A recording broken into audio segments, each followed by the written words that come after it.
చౌటుప్పల్ వరకు హెచ్ఎండిఏ పరిధి ఉండటంతో ఈ ప్రాంతంలో అభివృద్ధి పరుగులు పెడుతోంది.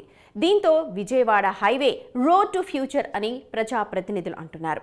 ప్రభుత్వం చెబుతున్నట్టు పారిశ్రామిక కారిడార్ ఏర్పాటైతే ఈ ప్రాంతం రానున్న దశాబ్ద కాలంలో తెలుగు రాష్ట్రాల్లో అత్యంత కీలక పాత్ర పోషిస్తుందని ఎమ్మెల్యే ఆదినారాయణ అభిప్రాయపడ్డారు. విజయవాడ హైవేని అభివృద్ధిని కాంక్షించిన ఆలోచనతో ఈరోజు చౌటుప్పల్ ప్రాంతాన్ని కూడా అభివృద్ధి నాంది పలికేటటువంటి కార్యక్రమాన్ని చేపట్టబోతోంది. ఏషియన్ కంట్రీస్లో ఉన్నటువంటి హై రిచ్ కంట్రీస్ ఏవైతే ఉన్నాయో వాటిలో కనుగొని మిన్నంటి విధంగా విజయవాడ హైవే ప్రాంతాన్ని కూడా అభివృద్ధికి వాటిని అందంగా తీర్చిదిద్దే విషయంలో ఈరోజు చర్యలు చేపట్టబోతా ఉంది. ఎక్కువగా పారిశ్రామికంగా అభివృద్ధిని సాధిస్తూ ఉంది. మార్కెటింగ్ వాల్యూ కూడా పెరుగుతూ ఉంది.